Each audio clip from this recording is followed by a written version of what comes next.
Hello guys, welcome back to the channel. So another Hyundai content review here at BGC Amphitheater. So we just covered the Hyundai Creta Premium and N-Line models. Oh come on, just when I was started recording. Hope you can hear me still. Because the reason Hyundai Motor Philippines are here, because during the time of the shoot, they just launched this. The all-new Hyundai Kona Hybrid. I was very surprised that they brought back this nameplate here to the Philippines because literally the Creta took the place of the older Kona back in the day. Now, literally Hyundai are going all out with their lineup. So, of course, if you want a non-hybrid subcompact crossover, you get the Creta themselves. And if you want a hybrid that's not a Tucson or a Santa Fe, this is literally the perfect car for you. And just look at the design of this Hyundai Kona. Like with literally the rest of the models, they love literally making striking designs. And as you can see from the side profile, it literally has all of the cues of the Tucson, and there's a lot of cladding, as you can see. And I think this is almost the same size of tires and wheels too, like that of the Tucson. And compared with the older looking model, this is a million times better. So let's head inside. Sorry, because they just played music. And look at this interior. Very Santa Fe. Right? Close the door. I will allow it once because if you just saw my Creta reviews, it's so hot here in the event. But hey, this interior is a gajillion times better than that of the previous model for obvious reasons. Now, pairing this thing is another interesting thing too, because this has the same engine of the Elantra hybrid. So, this is powered by 1.5 liter naturally aspirated 4-cylinder engine. Mated to a hybrid system, you have a total power output of 141 horsepower and 144 newton meters of torque. And like what I said with the Elantra GLS hybrid, I don't think those numbers are accurate because they feel much more powerful than they should. The interior, what can I say? Very, very lovely. So these are your buttons on the steering wheel, and itself, as I mentioned earlier, it looks very similar to that of the Santa Fe rather. So these are your buttons. Being the hybrid, it has that reset, your electronic parking brake, electronic tailgate. So let's check that out later on. And still cool, you have paddle shifters for this Kona. And I remember the Elantra Hybrid doesn't have this feature whatsoever. And like that of the Santa Fe, this is your gear stock. At least it's not a column type shifter where you put up and down. This is your parking brake.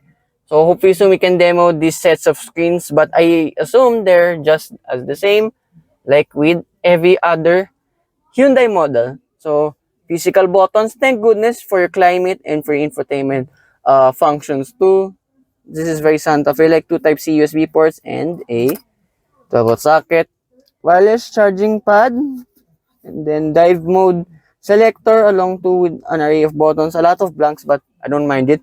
Look at this center console. So I love this cup holder setup. So put you back in. And I believe there is no more music. Oh my god. Whew. Okay, that's much better. And extra storage here along too with a glove box similar like that of the Creta. And I noticed immediately that this has the design cues of literally all of the Hyundai lineup. So like this part is from this car and this car and so on and so forth. So it's a very interesting model already with this Hyundai Kona. Stop in the mute. That's not that loud anyway. So you get leather seats too. I believe also this is the only variant here in the Philippines. Double console box setup. That's a nice touch. And as you can see above me, you have a sunroof only for the front seats. But hey, at least there still is. These are your controls. So you have LED lights. It's not the halogen type of the Creta. Visor, vanity mirror with LED light as well. And this is a Kona. Yep, I knew it. Now, here at the rear of this Hyundai Kona, so same cabins here on the door card. Oh, hold on a minute. There you go, much better. So, like that of the Creta, I can bend my head all the way forward. Good amount of feet, knee room, headroom. Okay, good too. I remember I'm a small guy, I'm only 5'4", and a lot more stuff here than usual. You have net storages on either side, and in the middle, two air conditioning vents, two Type C USB ports, and an extra storage. And the seats overall here are really good. And then you have a central armrest with two cup holders, pretty much same setup.